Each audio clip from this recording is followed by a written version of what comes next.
Holidays-nale, அது நம்ம GT Holidays தான். GT Holidays, South India's #1 travel brand. Doctor Shreevarma's wellness Guruji Ayurveda மருத்துவ முகாமில் பங்கு பெற 9500946634 என்ற எண்ணை தொடர்பு கொள்ளவும்.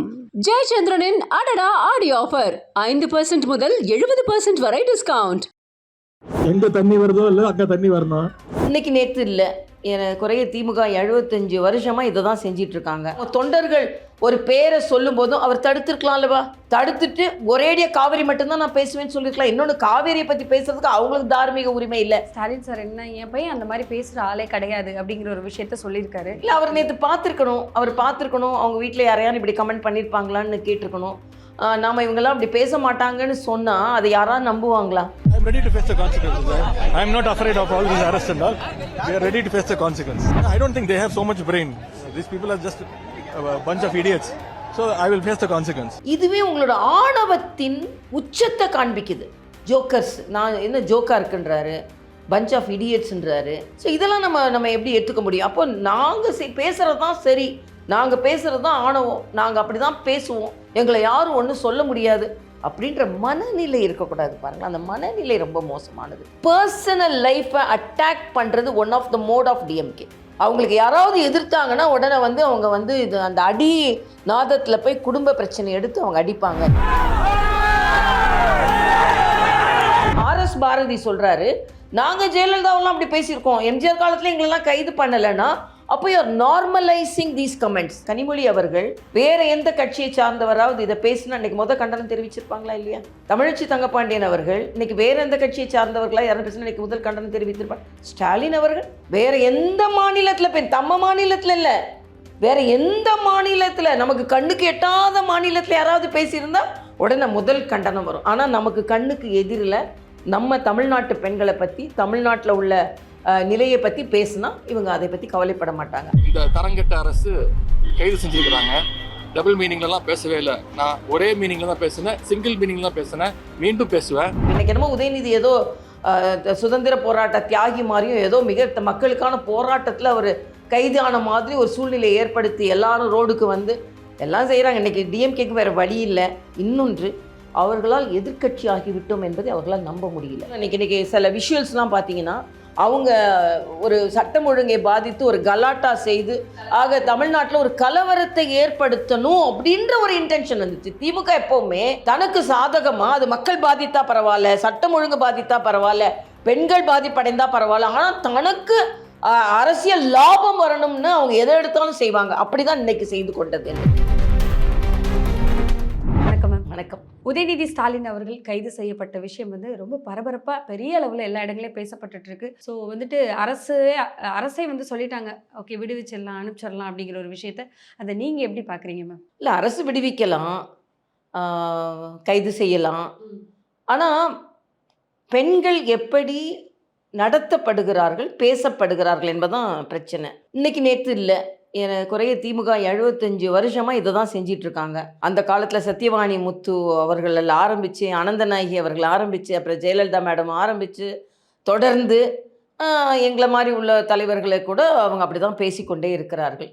அதனால் இது இன்னைக்கு கைது எதிர்ப்பு, இதுக்கு கைது தேவையா, இதுக்கு இவ்வளோ எதிர்ப்பு தேவையான்றதை விட உங்களை உள்ள நிலை கிடக்கை எப்படி பெண்களுக்கு எதிராக இருக்குது அப்படின்னு. காவிரியை பற்றி தான் நம்ம போராட்டம் பண்ணுறோம். சரி, அங்கே உள்ளவங்க போராட்டம் தண்ணி போடுறோம், அதனால கத்துறாங்க. சரி, என்ன பண்ணணும் உதயநிதி? நாம இப்போ அவங்கள பற்றி பேசலை, நம்ம இன்னைக்கு காவிரி பற்றி தான் பேசியிருக்கோம் அப்படின்னு சொல்லணும். ஆனால் அதை பற்றி பேசாமல் இவர் ஒரு ரெட்ட அர்த்தத்தில் பேசி அதுக்கப்புறம் நான் காவிரியை தான் சொல்கிறேன்னு சொல்லி இது இவங்களோட மனநிலையை காண்பிக்குது. ஆக திராவிட முன்னேற்ற கழகம் தொடர்ந்து நீங்கள் அவங்க மனநிலையை பார்த்தீங்கன்னா, ஓகே நாங்கள் இப்போ எங்களை மாதிரி உள்ளவங்கெல்லாம் நாங்கள் எதிர்த்து பேசிட்டோம், நாங்கள் எங்களது கண்டனத்தை தெரிவிச்சிட்டோம். ஆனால் இன்றைக்கி என்னோட ட்விட்டரை திறந்து பார்த்தீங்கன்னா, நீ பெரிய ஆளா, நீ என்ன கண்டனம் தெரிவிக்கிற. ஆக அவங்க அந்த மனநிலையிலிருந்து மாறி வரமாட்டேன்றாங்க. ஒரு வார்த்தை சொல்லியிருக்காரு மேம் ஸ்டாலின் சார், என்ன என் பையன் அந்த மாதிரி பேசுகிற ஆளே கிடையாது அப்படிங்கிற ஒரு விஷயத்த சொல்லியிருக்காரு. ஸோ நாங்கள் அந்த மாதிரி எல்லாம் பேச மாட்டோம், எங்களுக்கு பெண்களுக்கு எப்படி மரியாதை கொடுக்கணும் அப்படிங்கிறது எங்களுக்கு தெரியும் அப்படிங்கிற ஒரு விஷயத்தையுமே சொல்லியிருக்காரு. நீங்கள் அதை அப்படி சொன்னதை எப்படி? அவர் நேற்று பார்த்துருக்கணும், அவங்க வீட்டில் யாரையாவது இப்படி கமெண்ட் பண்ணியிருப்பாங்களான்னு கேட்டிருக்கணும். நாம் இவங்கெல்லாம் அப்படி பேச மாட்டாங்கன்னு சொன்னால் அதை யாராவது நம்புவாங்களா? எங்களை பொறுத்த வரைக்கும் சனாதன தர்மத்தை பற்றி எப்படி பேசினாரு, சரி எல்லாத்தையும் விடுங்கங்க. இன்னைக்கு அரெஸ்ட் ஆகிறாரு. அரெஸ்ட் ஆகும்போது என்ன சொல்கிறாரு, இது ஒரு ஜோக்குன்றாரு, சிரிக்கிறாரு. அப்போது நான் ஒரே ஒரு கேள்வி கேட்குறேன். உதயநிதியாக இருக்கட்டும், ஸ்டாலின் அவர்களாக இருக்கட்டும், சரி நான் பேசுனது தவறாக புரிந்து கொள்ளப்பட்டது, ஒருவேளை பெண்களுக்கு இல்லைன்னா அந்த குறிப்பிட்ட நபருக்கு இதனால் அவங்களுக்கு மன வேதனைப்பட்டிருந்தா நான் அப்படி பேசலை அப்படின்னு சொல்கிறதுக்கு எவ்வளோ நேரம் ஆகும்? So you are arrogant enough to say இல்லை நான் பேசலை அப்படின்னு சொன்னால், அப்போது கண்டனம் தெரிவிக்கிறவங்கெல்லாம் என்ன மனநிலையில் கண்டனம் தெரிவிக்கிறாங்க? இதுவே உங்களோட ஆணவத்தின் உச்சத்தை காண்பிக்குது. ஜோக்கர்ஸ், நான் என்ன ஜோக்காக இருக்குன்றாரு, பஞ்ச் ஆஃப் இடியட்ஸ்ன்றாரு. ஸோ இதெல்லாம் நம்ம எப்படி எடுத்துக்க முடியும்? அப்போ நாங்கள் பேசுகிறது தான் சரி, நாங்கள் பேசுகிறது தான் ஆணவம், நாங்கள் அப்படி தான் பேசுவோம், எங்களை யாரும் ஒன்றும் சொல்ல முடியாது அப்படின்ற மனநிலை இருக்கக்கூடாது. பாருங்கள், அந்த மனநிலை ரொம்ப மோசமானது. அது மட்டும் இல்லை, அவங்க தொடர்ந்து பெண்களை அவங்களோட சோஷியல் மீடியா, இது மீடியாவில் நம்ம பார்க்குறோம், சோஷியல் மீடியாவில் இன்றைக்கே நான் 2-3 எடுத்து பதிவு செய்து வச்சுருக்கேன். நேற்று நான் கண்டனம் தெரிவித்ததுனால எங்களை எப்படியெல்லாம் பேசுகிறாங்க, எப்படிலாம் எழுதியிருக்காங்க, இன்றைக்கி நான் சோஷியல் மீடியாவை பார்க்குறேன். அதனால ஏன் ஒரே ஒரு வார்த்தை, அண்ணன் ஸ்டாலினாக இருக்கட்டும், இல்லை என்றால் அவங்க கட்சியை சார்ந்தவர்களாக இருக்கட்டும், ஒருவேளை இந்த பேச்சில் புண்பட்டிருந்தா நான் உதயநிதிகிட்ட சொல்கிறேன் அப்படின்னு சொல்லலாம், இல்லை என்றால் கண்டிக்கலாம், எங்கள் கட்சியில் இப்படி பேச மாட்டாங்கன்னு.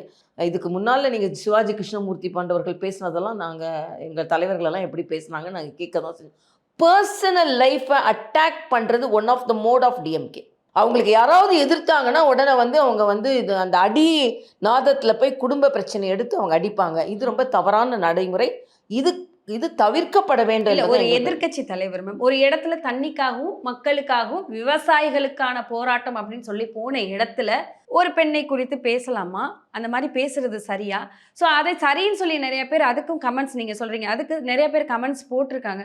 ஸோ இவங்களுக்கெல்லாம் நீங்கள் என்ன பதில் சொல்ல விரும்புகிறீங்க? இல்லை, இதில் என்னன்னா, திமுகவை சார்ந்தவர்கள் அதில் அவர் சொன்ன கமெண்ட்டை பற்றியே கவலைப்படாமல் அதை நியாயப்படுத்துகிறார்கள். அவங்களோட பாராளுமன்ற உறுப்பினர்கள் அதை நியாயப்படுத்துகிறார்கள். அவங்களோட ஒரு பாராளுமன்ற உறுப்பினர் கேட்குறாரு, ஏன் எங்களுக்கு ஃப்ரீடம் ஆஃப் எக்ஸ்பிரஷன் இல்லையா, பேச்சுரிமை இல்லையா? ஆக இதை மாதிரி மாற்றி பேசுவதற்கும் மற்றவர்களை மோசமாக பேசுவதற்கும் உங்கள் பேச்சுரிமை வேண்டுமா? இதை ஒரு தனிப்பட்ட நிகழ்வாக நான் பார்க்கல, இது ஒரு தொடர் நிகழ்வாக பார்க்குறேன். இன்னொன்று, ஆர்எஸ் பாரதி சொல்கிறாரு, நாங்கள் ஜெயலலிதாவெல்லாம் அப்படி பேசியிருக்கோம், எம்ஜிஆர் காலத்தில் எங்களெல்லாம் கைது பண்ணலைன்னா அப்போ யூஆர் நார்மலைசிங் தீஸ் கமெண்ட்ஸ். இதுவும் தடுக்கப்பட வேண்டும். ஏன்னா இது வருங்கால சந்ததியினரில் அரசியல் எப்படி வேணாலும் பேசலாம் அப்படின்னும் போது, குறிப்பாக நான் இன்னொரு கேள்வி கேட்குறேன், பெண்களை தானே பேசுகிறீங்க, நீங்கள் ஆண் தலைவர்கள் அப்படி பேசுகிறீங்களா? ஆண் தலைவர்களை ஈடுபடுத்தி பேசுகிறீங்களா? நீங்கள் இன்னும் திராவிட முன்னேற்ற கழகத்தை நேரடியாக கேட்கணும்னா வாழ்வியலை எந்த அளவுக்கு வாழ்வியலை இவர்களெல்லாம் பின்பற்றி கொண்டு இருக்கிறார்கள் என்று நம்ம யாரான்னு கேட்குறோமா? ஆண் தலைவர்களை பற்றி யாரான்னு பேசுகிறாங்களா? அப்போ பெண்கள் என்று வரும்பொழுது, இன்னைக்கு கூட என்கிட்ட எல்லாம் கேட்டாங்க, நீங்கள் தமிழக வெற்றி கழகம் தானே இதில் பிரச்சனை பண்ணணும், நீங்களாம் ஏன் எதிர்க்கிறீங்கன்னா, பெண்கள் என்று வரும்பொழுது கட்சி எல்லை கடந்து, கட்சி கொள்கைகளெல்லாம் கடந்து திரண்டு எழுந்து இதற்கு எதிர்ப்பு தெரிவிக்க வேண்டும் என்பதுதான் எனது கோரிக்கை. ஆக நாங்கள் எங்கள் கட்சிக்காரங்க பேசினா, நாங்கள் இப்போ இன்னைக்கு நான் இதே கேட்குறேன், கனிமொழி அவர்கள் வேற எந்த கட்சியை சார்ந்தவராவது இதை பேசினா இன்னைக்கு கண்டனம் தெரிவிச்சிருப்பாங்களா இல்லையா? தமிழச்சி தங்கப்பாண்டியன் அவர்கள் இன்னைக்கு வேற எந்த கட்சியை சார்ந்தவர்களா யாரும் பேசினா இன்னைக்கு முதல் கண்டனம் தெரிவித்திருப்பாங்க. ஸ்டாலின் அவர்கள் வேற எந்த மாநிலத்தில், நம்ம மாநிலத்தில் இல்லை, வேற எந்த மாநிலத்தில், நமக்கு கண்ணுக்கு எட்டாத மாநிலத்தில் யாராவது பேசியிருந்தா உடனே முதல் கண்டனம் வரும். ஆனால் நமக்கு கண்ணுக்கு எதிரில் நம்ம தமிழ்நாட்டு பெண்களை பற்றி, தமிழ்நாட்டில் உள்ள நிலையை பற்றி பேசுனா இவங்க அதை பற்றி கவலைப்பட மாட்டாங்க. ஆக இந்த வேறுபடுத்தி பார்க்கின்ற ஒரு சூழ்நிலைக்கு ஏற்பட்ட பெண்கள் மீது இவர்கள் கொடுக்கின்ற மரியாதையை தான் தவறுன்னு நான் சொல்கிறேன். எல்லா நேரமும் எப்பொழுதும் இப்போ எந்த கட்சியை சார்ந்தவர்களாக இருந்தாலும் அது தவறு அப்படின்னு சொல்கிறது, பெண்களுக்கான மரியாதை காப்பாற்றப்பட வேண்டும் என்பதான் என்னை போன்றவர்களை இதில் மிக கடுமையான நாங்கள் எங்களது கருத்தை சொல்வது. ஆக எந்த கட்சியை சார்ந்தவர்களாக இருந்தாலும் பெண்களை கிள்ளுக்கு இரையாவோ அவங்கள பேசலாம், பேசிட்டு டேக் இட் ஃபார் கிராண்டட், நம்ம அப்படியே கடந்து போயிடலாம் அப்படின்ற ஒரு நிலை இருக்கக்கூடாது. அதனால தான் இன்றைக்கி உதயநிதி ஸ்டாலின் கைது கரெக்டாக தப்பா, நான் கூட நினச்சேன் கோர்ட்டுக்கு கேஸ் போட்டிருக்கலாம் அப்படின்னு. ஆனால் அவர் நடந்து கொண்ட விதத்தை பார்க்கும் பொழுது இது ஒரு ஜோக் அப்படின்னு ரொம்ப போயிட்டு திருப்பி வந்துருவோம் அப்படிங்கிற ஒரு அது இருக்கு. அது மாத்திரம் இல்லை, டிஎம்கே எப்போ பார்த்தாலும் ஒரு சூழ்நிலை இருந்தால் அதை அரசியலுக்கு மாற்றி கொள்வார்கள். இன்னைக்கு என்னமோ உதயநிதி ஏதோ சுதந்திர போராட்ட தியாகி மாதிரியும் ஏதோ மிக மக்களுக்கான போராட்டத்தில் அவர் கைதான மாதிரி ஒரு சூழ்நிலை ஏற்படுத்தி எல்லாரும் ரோடுக்கு வந்து எல்லாம் செய்கிறாங்க. இன்னைக்கு டிஎம்கேக்கு வேறு வழி இல்லை. இன்னொன்று, அவர்களால் எதிர்க்கட்சி ஆகிவிட்டோம் என்பதை அவர்களால் நம்ப முடியல. அவங்க அதே அரகன்ஸ், நாம் ஆளும் கட்சி, நாம் இப்படி தான் இருப்போம் அப்படின்ற அரகன்ஸ் இன்னும் அவங்கக்கிட்ட இருக்குது. மக்களின் மனநிலையை அவர்கள் புரிந்து கொள்ள வேண்டும், பெண்களின் மனநிலையை அவர்கள் புரிந்து கொள்ள வேண்டும் என்பது எனது கருத்து. ஸோ அரெஸ்ட் பண்ண போகிறோம் அப்படின்னு சொல்லி ஒரு தகவல் வந்தவுடனேயே காலதாமதம் பண்ணி எல்லா அமைச்சர்களுமே வீட்டு வாசலுக்கு வந்து நின்று அந்த இடத்துல ஒரு முக்கியமான அமைச்சர் மா சுப்பிரமணியன் அவர்கள் ஒரு சில வார்த்தைகள் சொல்கிறார். கொஞ்சம் வெயிட் பண்ணுங்க அப்படின்னு சொல்லி அதுக்கப்புறம் தான் வந்துட்டு கைது பண்ணலாம் அப்படிங்கிற விசாரணைக்கு தான் அழைச்சிட்டு போயிருக்கிறாங்க. ஸோ இந்த மாதிரியான நிறைய தாமதங்கள் பண்ணியிருக்கிறாங்க. ப்ரிப்பரேஷன் முன்னாடியே போய் வந்துட்டு ஜாமீன் வாங்குறதுக்கு அட்வொகேட்ஸ் நிறைய பேர் போயிருக்கிறாங்க. ஸோ இத்தனை விஷயத்தை இவ்வளோ சீக்கிரமாக மூவ் பண்ணுறதுக்கு என்ன காரணம் மேம்? அரசியல் செய்கிறது தான். ஏன்னா அவங்களுக்கு இன்னைக்கு வந்து அரசியலில் அவங்க வந்து பின்தங்கி இருக்கிறாங்க.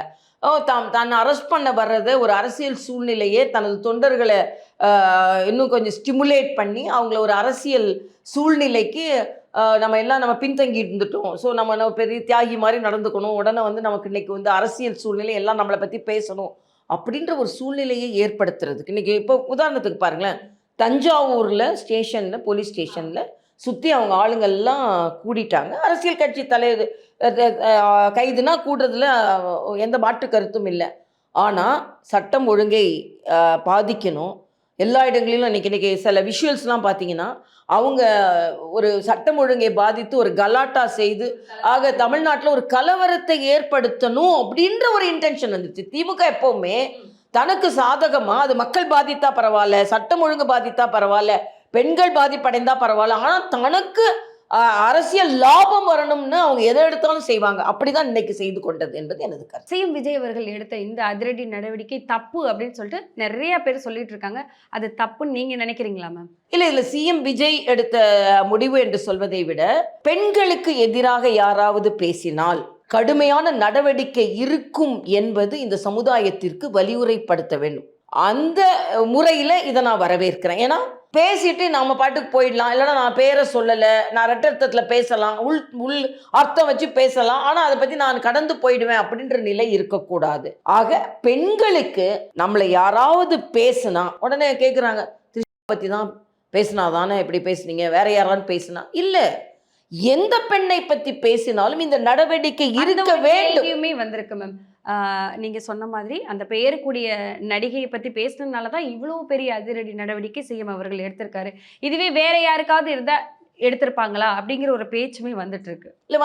ஆனால் நான் வந்து தவேக்காக்கு ஆதரவாக பேசுகிறேன்னு இல்லை, நான் பெண்களுக்கு யார் நடவடிக்கை எடுத்தாலும் நான் ஆதரவாக பேசுவேன், பெண்களுக்கு எதிராக இருந்தாலும் நான் எதிராக தான் பேசுவேன். நான் நினைக்கிறேன் அவரோட சக நடிகையை பற்றியும் இந்த பிரபலமான இந்த நடிகை பற்றி பேசினதுனால மட்டும் இல்லாமல் பெண்களை எதிர்த்து யார் பேசினாலும் இத்தகைய நடவடிக்கை இருக்க வேண்டும் என்ற கோரிக்கையை நான் வைக்கிறேன்.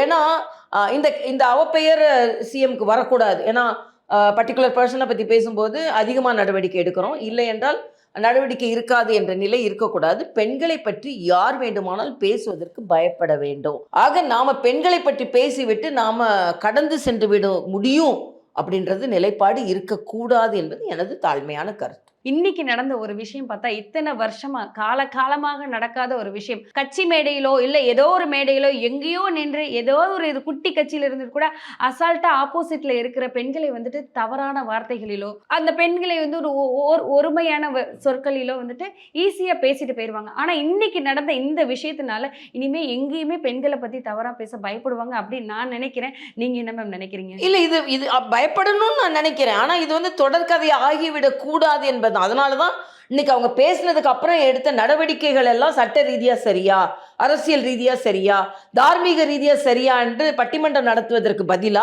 பெண்களுக்கு எதிராக பேசினா நடவடிக்கை இருக்கும் அப்படின்ற